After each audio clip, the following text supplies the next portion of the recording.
Hello guys, അനിമെന്റോർ സ്റ്റോറീസിന്റെ പുതിയൊരു വീഡിയോയിലേക്ക് എല്ലാവർക്കും സ്വാഗതം. ഈ വീഡിയോയിൽ നമ്മൾ വൺ പീസിന്റെ ചാപ്റ്റർ ആയിട്ടുള്ള 1178 മലയാളം എക്സ്പ്ലനേഷൻ ആണ് ചെയ്യാൻ പോകുന്നത്. വീഡിയോയിലേക്ക് പോകുന്നതിന് മുമ്പ് നമുക്ക് കഴിഞ്ഞ വീഡിയോയ്ക്ക് സൂപ്പർ താങ്ക്സ് ചെയ്തവരെ ഒന്ന് മെൻഷൻ ചെയ്യാം. നമ്മളുടെ രണ്ട് സ്ഥിരം സപ്പോർട്ടേഴ്സ് ആയിട്ടുള്ള ഫുൾ ബോയ് 10 റിസ്വാൻ ബ്രോയും അതേപോലെ തന്നെ ബ്ലാക്ക് ബി I2I എന്ന് പറയുന്ന നമ്മുടെ സബ്സ്ക്രൈബറും 40 രൂപ വീതം സൂപ്പർ താങ്ക്സ് ചെയ്തിട്ടുണ്ടായിരുന്നു. നിങ്ങൾ രണ്ടുപേരോട് ഒരുപാട് നന്ദിയുണ്ട് ഇങ്ങനെ എൻ്റെ എല്ലാ വൺ പീസ് വീഡിയോസിനും നല്ല സപ്പോർട്ട് തന്നു കൂടെ നിൽക്കുന്നതിന്. അടുത്തതായിട്ട് ക്രിസ് ഹെയ്ൻസ് ഡാനിയൽ എന്ന് പറയുന്ന നമ്മുടെ ഒരു സബ്സ്ക്രൈബർ 40 രൂപ സൂപ്പർ താങ്ക്സ് ചെയ്തിട്ടുണ്ടായിരുന്നു. എൻ്റെ വീഡിയോസ് ബ്രോയ്ക്ക് ഒരുപാട് ഇഷ്ടമായി എന്ന് പറഞ്ഞ് നല്ല വലിയൊരു കമന്റ് തന്നെയാണ് ഇട്ടിരിക്കുന്നത്. കണ്ടപ്പോൾ നല്ല സന്തോഷം വന്നു. പിന്നെ വീഡിയോയ്ക്ക് ഒരു ബാക്ക്ഗ്രൗണ്ട് മ്യൂസിക് ആഡ് ചെയ്യാവോ എന്ന് ബ്രോ ചോദിച്ചിട്ടുണ്ടായിരുന്നു. അത് ആഡ് ചെയ്യാത്തതിന്റെ കാരണം എന്താണെന്ന് ഞാൻ ആ റിപ്ലൈയിൽ ഇട്ടിട്ടുണ്ടായിരുന്നു. അപ്പോൾ ബ്രോ ഈ തന്ന സപ്പോർട്ടിന് ഒരു വലിയ നന്ദിയുണ്ട്. അടുത്തതായിട്ട് ഫസിൻ 06 എന്ന് പറയുന്ന നമ്മുടെ ഒരു സബ്സ്ക്രൈബർ 40 രൂപ സൂപ്പർ താങ്ക്സ് ചെയ്തിട്ടുണ്ടായിരുന്നു. എക്സാം ഒക്കെ എങ്ങനെ ഉണ്ടായിരുന്നു ബ്രോ? അതേപോലെ തന്നെ എൻ്റെ വീഡിയോസ് ഇഷ്ടപ്പെട്ടു എന്ന് പറഞ്ഞതിൽ ഒരുപാട് സന്തോഷം. ഈ തന്ന സപ്പോർട്ടിനും ഒരു വലിയ നന്ദി. ലാസ്റ്റ് ആയിട്ട് സോറോ ഗെയിമിംഗ് 007 എന്ന് പറയുന്ന നമ്മുടെ സബ്സ്ക്രൈബർ 40 രൂപ സൂപ്പർ താങ്ക്സ് ചെയ്തിട്ടുണ്ടായിരുന്നു. ബ്രോയും അത്യാവശ്യം നല്ല വലിയൊരു കമന്റ് തന്നെയാണ് ഇട്ടിരിക്കുന്നത്. ഈ പറഞ്ഞ വാക്കുകൾക്കും ഈ തന്ന വലിയ സപ്പോർട്ടിനും ഒരു വലിയ നന്ദി ബ്രോ. സോ അപ്പോൾ ഇവരോടൊപ്പം തന്നെ എൻ്റെ എല്ലാ വീഡിയോസും ലൈക്ക്, ഷെയർ, കമൻറ്റ്, ഹൈപ്പ് ഒക്കെ ചെയ്ത് നല്ല സപ്പോർട്ട് തന്നു കൂടെ നിൽക്കുന്ന എൻ്റെ മറ്റെല്ലാ സബ്സ്ക്രൈബേഴ്സിനും ഒരു വലിയ നന്ദി. നിങ്ങളുടെ സപ്പോർട്ട് ഇതേപോലെ തന്നെ മുന്നോട്ട് വേണം. ഞാൻ എന്നെക്കൊണ്ട് പറ്റുന്ന രീതിയിൽ നല്ലതുപോലെ വീഡിയോ ചെയ്ത് മുന്നോട്ട് പോകാനായിട്ട് ശ്രമിക്കാം. അപ്പോൾ നമ്മളുടെ ചാനൽ ഇനി 7000 സബ്സ്ക്രൈബേഴ്സ് എന്നുള്ള ഒരു പോയിന്റിലേക്കാണ് അടുത്തുകൊണ്ടിരിക്കുന്നത്. സോ നമ്മളുടെ ചാനൽ ഇനിയും സബ്സ്ക്രൈബ് ചെയ്യാനുള്ളവരെ ഇപ്പം തന്നെ മറക്കാതെ ഒന്ന് സബ്സ്ക്രൈബ് ചെയ്ത് വെക്കണേ. അപ്പോൾ അത്രേ ഉള്ളൂ. ഇനി നമുക്ക് ഒട്ടും തന്നെ സമയം കളയാത്ത നേരെ ചാപ്റ്ററിലേക്ക് പോകാം. നമ്മുടെ ക്യാപ്റ്റൻ കിഡിനെ ഒരു വലിയ കാളയിട്ട് ഓടിക്കുന്ന ചിത്രമാണ് കവർ ഫോട്ടോയിലുള്ളത്. അവൻ്റെ തോളിൽ കൂടി ഇട്ടിരിക്കുന്ന ആ ക്ലോക്ക് ചുമല കളറാണല്ലോ. സോ അത് കണ്ട് വിറളി പിടിച്ചിട്ടാണ് ഈ കാള ഓടുന്നത്. ഇപ്പോൾ ചാപ്റ്റർ തുടങ്ങുമ്പോഴേക്കും കഴിഞ്ഞ ചാപ്റ്ററിലെ ഇമുവിൻ്റെ അറ്റാക്ക് കൊണ്ട് വീണ ബ്രൂക്കിനെ ഉസോപ്പിനെ എടുത്തോണ്ട് ലൂഫി സാഞ്ചിൻ ടീം നിൽക്കുന്ന സ്ഥലത്തേക്ക് വരികയാണ്. ബ്രൂക്ക്, ഉസോപ്പ് ഇവർക്ക് എന്താ പറ്റിയ എന്ന് നാമി ചോദിക്കുന്നു. ഇപ്പോൾ അവരെ രണ്ടുപേരെ ഇവിടെ സേഫായിട്ട് താഴെ കൊണ്ടുവച്ചിട്ട് ലൂഫി പറയുന്നുണ്ട് ഇവരുടെ കാര്യം നിങ്ങൾ നോക്കിക്കോണം. ലൂഫി, അവിടെ ശരിക്കും എന്താ നടക്കുന്നതെന്ന് ജിംബെ ചോദിക്കുന്നുണ്ട്. ലൂഫി, നിനക്ക് ബാക്കപ്പ് വേണോ എന്ന് ചോദിച്ചുകൊണ്ട് ഫ്രാങ്കി മുന്നോട്ട് വരുന്നുണ്ട്. ഫ്രാങ്കിയാണെങ്കിൽ സൂപ്പർ കോളയൊക്കെ അടിച്ച് ആകെ സെറ്റായിട്ടിരിക്കുകയാണല്ലോ. ലൂഫി ഇപ്പോൾ പറയുന്നുണ്ട് തൽക്കാലത്തേക്ക് വേണ്ട, പ്രശ്നം കൂടുതൽ വഷളാവുകയാണെങ്കിൽ മാത്രം നിങ്ങൾ കയറി ഇടപെട്ടാൽ മതി. ഇപ്പോൾ നിങ്ങൾ സേഫ് ആയിട്ട് ഒരു ഡിസ്റ്റൻസ് ഇട്ട് നിന്നോ. ലോക്കി അവിടെ ഫുൾ പവറിൽ എല്ലാം തകർക്കാനുള്ള മൈൻഡിൽ നിൽക്കുക. ഇതാരേ പറയുന്നേ? അതുപോലെ വട്ട് കാണിക്കുന്നതിൽ നീയും അത്ര മോശമൊന്നും അല്ലല്ലോ എന്ന് പറഞ്ഞ് സാഞ്ചി ഇപ്പൊ ലൂഫി എന്ന് ട്രോളുന്നുണ്ട്. ഇനി നമ്മളെ ഇമു ലോക്കിയുമായിട്ടുള്ള ഫൈറ്റ് ആണ് കാണിക്കുന്നത്. ഇമു പറയുന്നുണ്ട് കുറച്ചു വർഷങ്ങൾക്ക് മുമ്പ് നടന്ന കാര്യമാണ്. ജയൻസ് നിയന്ത്രിക്കുന്ന ഒരു കപ്പൽ കടലിൽ വെച്ച് സ്പോട്ട് ചെയ്യുകയുണ്ടായി. ആ കപ്പലിന്റെ ക്യാപ്റ്റൻ ഭീമാകാരനായ ഒരാളായിരുന്നു എന്നായിരുന്നു റിപ്പോർട്ടുകൾ. പക്ഷേ കടലിലെ കനത്ത മഞ്ഞിൽ ഒളിച്ചു മൂവ് ചെയ്യുന്നത് കൊണ്ട് തന്നെ അവരുടെ ആരുടെയും ഐഡന്റിറ്റി വ്യക്തമായിരുന്നില്ല. പക്ഷേ എപ്പോഴും ആ ജയൻസിന്റെ ടാർഗറ്റ് അത് ഒരേ ഒരു ഓർഗനൈസേഷൻ മാത്രമായിരുന്നു, വേൾഡ് ഗവൺമെന്റ്. ഇപ്പൊ ഈ ഡയലോഗ് അടിച്ചുകൊണ്ടിരിക്കുന്ന ഇമുവിന് നേരെ ലോക്കി ആ തോർഹെയിം, അതായത് തണ്ടർ ബ്രീത്തിങ് അറ്റാക്ക് ഉപയോഗിക്കുന്നുണ്ട്. അങ്ങനെ ഒരു വലിയ ബ്ലാസ്റ്റ് തന്നെ അവിടെ നടക്കുന്നു. ലൂഫി ആണെങ്കിൽ ഇപ്പൊ ബ്രൂക്കിനെ ഉസോപ്പിനെ സേഫ് ആക്കിയിട്ട് ഇങ്ങോട്ടേക്ക് ഫൈറ്റ് ചെയ്യാനായിട്ട് ഓടി വരികയാണ്. ലൂഫി ആണെങ്കിൽ ഇപ്പൊ ലോക്കിയോട് വിളിച്ചു പറയുന്നുണ്ട് എടാ അവളെ തൊട്ടു പോകരുത്, അവളെ എനിക്ക് ഒറ്റയ്ക്ക് ഇടിച്ച് പറപ്പിക്കണം. ഇപ്പൊ അത്രയും വലിയൊരു ബ്ലാസ്റ്റ് നടന്നിട്ടും ഒരു പുല്ലും സംഭവിക്കാതെ ഗുങ്കോ വീണ്ടും പറന്ന് ലോക്കിയുടെ മുന്നിൽ വന്ന് നിൽപ്പുണ്ട്. എന്നിട്ട് കുറച്ചു മുന്നേ ആ പറഞ്ഞ് പകുതിക്ക് വെച്ച് നിർത്തിയ ഡയലോഗിന്റെ ബാക്കി പറയുന്നു. അതായത് കടലിൽ ആ ജയൻസിന്റെ ഷിപ്പ് സ്പോട്ട് ചെയ്ത അതേ ടൈമിൽ തന്നെ മറ്റൊരു കാര്യം കൂടി ആൾക്കാർ കണ്ടിരുന്നു. അസാമാന്യമായ വലിപ്പമുള്ള ഒരു ജീവി ആകാശത്തിലൂടെ പറക്കുന്നത്. ഇപ്പോൾ നിന്നെ ഈ രൂപത്തിൽ കണ്ടതോടുകൂടി എനിക്കെല്ലാം ബോധ്യമായി. അപ്പോൾ കേട്ടതൊന്നും കെട്ടുകഥകളായിരുന്നില്ല. സോ ഗൈസ്, അപ്പൊ ഹരാൾഡിന്റെ മരണത്തിന് ശേഷം കൊട്ടാരത്തിൽ നിന്ന് ജയൻസിനെയും കൊണ്ട് ലോക്കി കടലിലേക്ക് പോയിട്ട് ഇങ്ങനെ ഒളിച്ചിരുന്ന് വേൾഡ് ഗവൺമെന്റിനെ തന്നെ ടാർഗറ്റ് ചെയ്ത് അറ്റാക്ക് ചെയ്യുകയായിരുന്നു. സോ ഇപ്പോൾ ചാപ്റ്ററിലേക്ക് വരികയാണെങ്കിൽ ലോക്കി ഗുങ്കോയോട് ചോദിക്കുന്നുണ്ട് നീ എന്റെ അറ്റാക്കിൽ നിന്ന് ഒഴിഞ്ഞു മാറിയോ? അതേപോലെ തന്നെ നിദോഗിന്റെ ആ വലിയ സൈസിനെ അപേക്ഷിച്ച് ഗുങ്കോയുടെ സൈസ് വളരെ ചെറുതായതുകൊണ്ട് തന്നെ ആ ബ്ലാസ്റ്റിന്റെ പുകയുടെയൊക്കെ ഇടയിൽ നിന്ന് ലോക്കിക്ക് ഇപ്പോൾ അവളെ സ്പോട്ട് ചെയ്യാനും പറ്റുന്നില്ല. ലൂഫി ഇപ്പോൾ ദേഷ്യത്തോടെ ഗുങ്കോയ്ക്ക് നേരെ പാഞ്ഞു വരുന്നുണ്ട്. അവൻ ചോദിക്കുന്നുണ്ട് നീ ഇവിടെ നിപ്പുണ്ടല്ലേ, എന്റെ ഫ്രണ്ട്സ് ആയിട്ടുള്ള ഉസോപ്പിനെയും ബ്രൂക്കിനെയും അങ്ങനെയൊക്കെ ചെയ്യാൻ നിനക്ക് എങ്ങനെ ധൈര്യം വന്നടി? ഇങ്ങനെ പറഞ്ഞുകൊണ്ട് ലൂഫി ഗുങ്കോയുടെ അടുത്തെത്തുമ്പോഴേക്കും ഗുങ്കോയുടെ ദേഹത്തു നിന്ന് ഇമുവിന്റെ ആ നിഴൽ രൂപം പുറത്തേക്ക് വരുന്നു. ഇപ്പൊ ഈ ഒരു കാഴ്ച കണ്ടിട്ട് ലൂഫിയുടെ കണ്ണ് തള്ളുന്നുണ്ട്. അവൻ എന്നിട്ട് വിളിച്ചും പറയുന്നുണ്ട് അവളുടെ ദേഹത്തു നിന്ന് എന്തോ പുറത്തേക്ക് വരുന്നുണ്ട്. ഇപ്പോൾ അതാ ഗോഡ് വാലിയിൽ നിന്ന് റോക്സിനെ അറ്റാക്ക് ചെയ്യാനായിട്ട് സാറ്റേണിന്റെ ദേഹത്തു നിന്ന് വന്ന പോലത്തെ ഇമുവിന്റെ രൂപമാണ്. റോക്സിനെ പോലെ ഈ ലോകത്ത് നിന്ന് അപ്രത്യക്ഷരാവാനാ നിങ്ങളുടെയും വിധി എന്ന് പറഞ്ഞിട്ട് ഡീമൺ കവനന്റ് എന്ന് പറയുന്ന ഒരു അറ്റാക്ക് ഇമു ലൂഫിക്കും ലോക്കിക്കും നേരെ ചെയ്യുന്നുണ്ട്.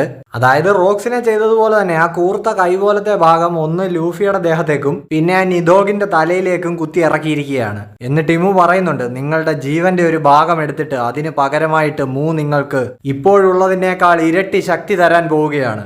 ആ ശക്തി ലഭിച്ചു കഴിയുമ്പോൾ നിങ്ങൾ പരസ്പരം ശത്രുക്കളായി മാറണം. ഡോമി, റിവേഴ്സി. സോ ഗൈസ്, അപ്പൊ റോക്സിനെ ചെയ്തതുപോലെ തന്നെ ഇവരെയും ചെയ്തിരിക്കുകയാണ്. റിവേഴ്സിക്ക് ശേഷം പരസ്പരം ശത്രുക്കളായി മാറണമെന്ന് ഇവർക്കൊരു കമാൻഡും കൊടുത്തു. അതാകുമ്പോൾ ഇവര് തമ്മിൽ തല്ലി ചത്തോളുമല്ലോ. ഇമുവിന്റെ ഒരു ബുദ്ധി. ഇപ്പൊ ഇതെന്താണ് ഈ നടക്കുന്നതെന്ന് ലൂഫി ഇങ്ങനെ നോക്കിക്കൊണ്ടിരിക്കുകയാണ്. ഇപ്പൊ കാര്യം എന്താണെന്ന് നോക്കിയാൽ ഡോമി റിവേഴ്സി ഇവരുടെ ദേഹത്ത് വർക്ക് ആവുന്നേ ഇല്ല. ഇതെന്താ നീ ദേഹത്ത് കുത്തി ഇറക്കിയേ, വേദനിക്കുന്ന പോലും ഇല്ലല്ലോ എന്നും പറഞ്ഞ് ലൂഫി ഇപ്പൊ അത് ചവിട്ടി തെറിപ്പിക്കുന്നുണ്ട്. ലോക്കി ആണെങ്കിലും ഇപ്പൊ ആ സാധനം തലേന്ന് ഇങ്ങനെ തട്ടി തെറിപ്പിച്ചോണ്ട് ഗുങ്കോയുടെ അടുത്ത് പറയുന്നുണ്ട്, ഓ എനിക്കാകെ ചൊറിഞ്ഞു കയറുന്നുണ്ട്. അല്ല നീ ഇപ്പോ റോക്സിന്റെ കാര്യം എന്തോ പറഞ്ഞിരുന്നില്ലേ?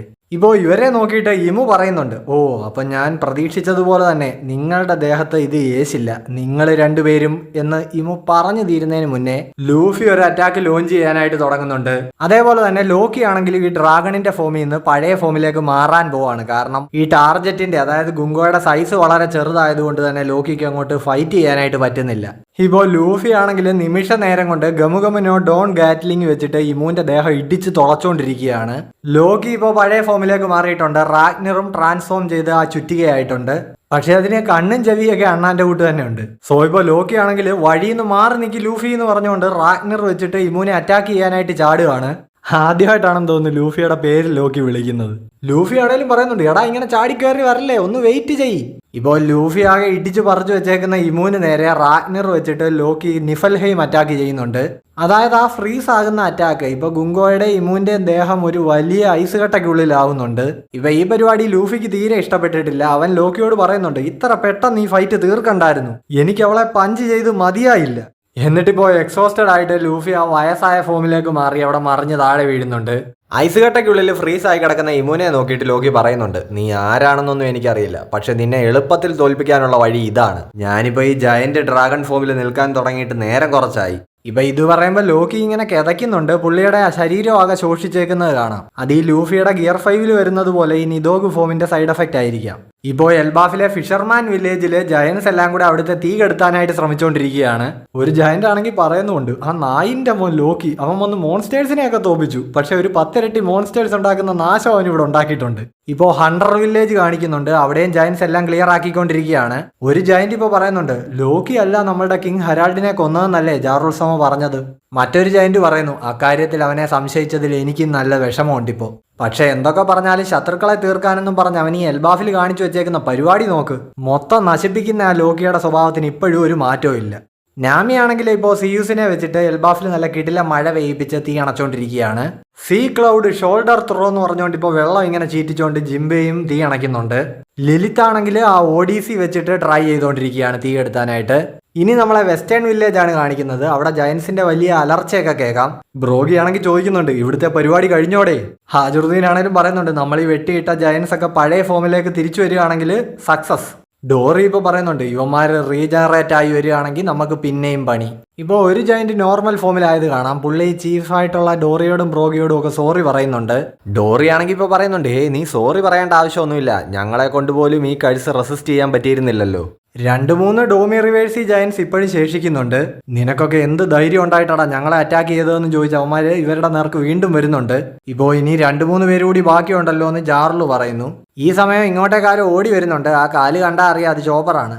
യുവന്മാരുടെ കാര്യം ഞാൻ നോക്കിക്കോളാം എന്നും പറഞ്ഞുകൊണ്ട് സോറോ ഇപ്പൊ അങ്ങോട്ട് റെഡി ആവുകയും ആ ഓടി വന്ന മോൺസ്റ്റർ പോയിന്റിലുള്ള ചോപ്പർ ഈ ഡോമി റിവേഴ്സി ജയൻസിനെ എല്ലാം പുറകിൽ നിന്ന് കൈ വീശി അടിക്കുന്നുണ്ട്. ഇപ്പൊ അവരുടെ എല്ലാം ദേഹത്തു നിന്ന് ആ ഡീമൻ നെഴലുകൾ പുറത്തേക്ക് പോകുന്നു. അവർ താഴെ വീണ് ഫ്ലിപ്പായി നോർമൽ ഫോമിലേക്ക് വരുന്നു. ചോപ്പർ ഇപ്പൊ ഇങ്ങനെ കൈ ഉയർത്തി നിന്ന് സോറോയെ വിളിക്കുന്നുണ്ട്. ഇപ്പൊ സോറോ ചോദിക്കുന്നുണ്ട്, ചോപ്പറെ നീ എന്താണ് ഈ ചെയ്തത്? ചോപ്പർ പറയുന്നുണ്ട്, ഇതെങ്ങനെയാണെന്ന് എനിക്ക് തന്നെ യാതൊരു ഐഡിയ ഇല്ല സോറോ, പക്ഷെ ഞാനൊരു തല്ലു കൊടുത്തു കഴിഞ്ഞാൽ ഈ ഡീമൻ ആയവരെ എല്ലാം എനിക്ക് നോർമൽ ഫോമിൽ എത്തിക്കാൻ പറ്റുന്നുണ്ട്. സോറോ ഇപ്പോൾ ഇങ്ങനെ താടിക്ക് കൈ കൊടുത്തുകൊണ്ട് പറയുന്നുണ്ട്, ഇതിന് ചിലപ്പോൾ നീ നല്ല പ്രഗത്ഭനായ ഒരു ഡോക്ടർ ആയതുകൊണ്ടായിരിക്കുമോ? ഇപ്പോൾ ഈ പുകഴ്ത്തലുകൾ കേൾക്കുമ്പോൾ ചോപ്പർ സാധാരണ എന്തായിരിക്കും പറയുന്നത് അതവൻ ഇവിടെയും പറയുന്നുണ്ട്.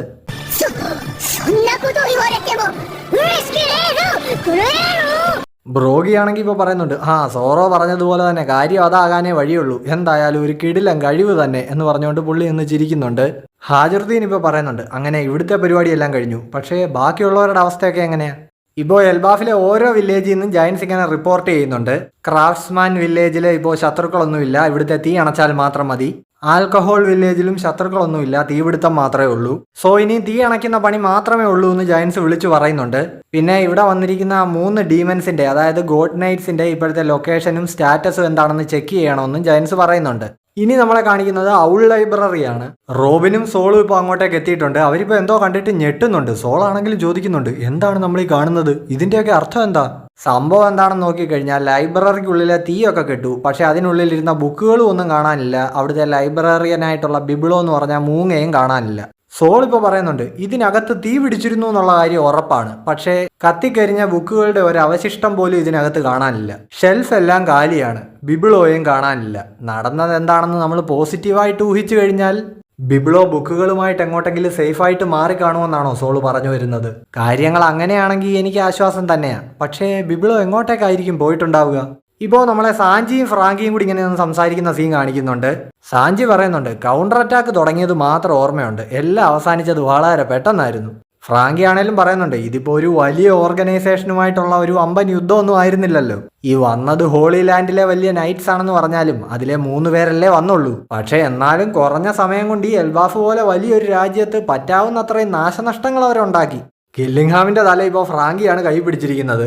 കില്ലിംഗ്ഹാം ഇങ്ങനെ ചിന്തിക്കുന്നുണ്ട്, ഇമൂസമ്മയ്ക്ക് എന്തു പറ്റിക്കാണും? ഇപ്പോൾ നമ്മളെ ഈ വെസ്റ്റേൺ വില്ലേജിൽ നിന്ന് കുറച്ച് അകന്നു മാറിയുള്ള ഒരു സ്ഥലം കാണിക്കുന്നു. അവിടെ ഇപ്പോൾ സോമേഴ്സിന്റെ തലയൊക്കെ ഇങ്ങനെ ചെതറി 2 പാർട്ടായിട്ട് കിടക്കുന്ന കാണാം. അവന്റെ ഹൃദയവും അവിടെ തന്നെ കിടപ്പുണ്ട്. അത് നോർമലായിട്ടുള്ള ഒരു ഹൃദയമല്ല, ഒരു മെഷീൻ ടൈപ്പ് ഒരു ഐറ്റം ആണ്. എന്ത് ധൈര്യം ഉണ്ടായിട്ടാ അവന്മാർ എന്നോട് ഇങ്ങനെ ചെയ്തത് എന്നൊക്കെ സോമേഴ്സ് ഇങ്ങനെ പറയുന്നുണ്ട്. അവന്റെ ആ സ്പ്ലിറ്റ് ആയി കിടക്കുന്ന തല ഇപ്പോൾ ഒരുമിച്ച് ചേരുന്നുണ്ട്. സോ പതുക്കെ റീജനറേറ്റ് ആവുകയാണ്. ഇനിയിപ്പോൾ തളർന്നു കിടക്കുന്ന ലൂഫിയെയാണ് കാണിക്കുന്നത്. അവിടെ കിടന്നുകൊണ്ട് ലൂഫി പറയുന്നുണ്ട്, ലോക്കി ഭക്ഷണം താ, ഭക്ഷണം. ലോക്കി ഇപ്പോൾ അവിടെ സൈഡിൽ ഇരിപ്പുണ്ട്. അവൻ പറയുന്നുണ്ട്, എന്റെ കയ്യിൽ ഭക്ഷണമൊന്നുമില്ല, നിനക്ക് ഭക്ഷണം വേണമെങ്കിൽ വില്ലേജിൽ പോയി ചോദിക്ക്. കഷ്ടൻ. ലൂഫി ഇപ്പോൾ അവിടെ നിൽക്കുന്ന റാഗ്നറിനോട് ചോദിക്കുന്നുണ്ട്, അണ്ണാങ്കുഞ്ഞെ നീയെങ്കിലും പോയി എനിക്ക് ഭക്ഷണം എടുത്തോണ്ട് വാ. ഈ സമയം ലോക്കിയുടെ ആ ഐസ് ബ്ലോക്കിനുള്ളിൽ ട്രാപ്പായി കിടക്കുന്ന ഇമുവിന്റെ നിഴല് അതിൽ നിന്ന് അപ്രത്യക്ഷമായി പോകുന്നുണ്ട്. ഇനി നമ്മളെ ഹോളി ലാൻഡ് ഓഫ് മരി ജോയ്സ് ആണ് കാണിക്കുന്നത്. ആ കാസ്റ്റിലിന്റെ പുറത്ത് കുറെ നാശനഷ്ടങ്ങളൊക്കെ സംഭവിച്ചിരിക്കുന്നത് കാണാം. ഇപ്പോൾ നമ്മളെ ആ കാസ്റ്റിലിനകത്തുള്ള ഫ്ലവർ റൂം കാണിക്കുന്നു. അവിടെ 5 എൽഡേഴ്സ് ഉണ്ട്. ഇമു അവിടെ എത്തിയിരിക്കുന്നതായിട്ട് കാണാം. ഇമു അവരോട് പറയുന്നുണ്ട്, എൽഡേഴ്സ്, കുറച്ച് നാളത്തേക്ക് ഈ ഹോളി ലാൻഡിൽ നിന്നൊന്ന് മാറി നിൽക്കാൻ പോവാണ്. ഇപ്പോൾ ഇമു ഇത് എന്തിനുള്ള പുറപ്പാടാണെന്ന് ചിന്തിച്ച് 5 എൽഡേഴ്സ് അമ്പരക്കുന്നുണ്ട്.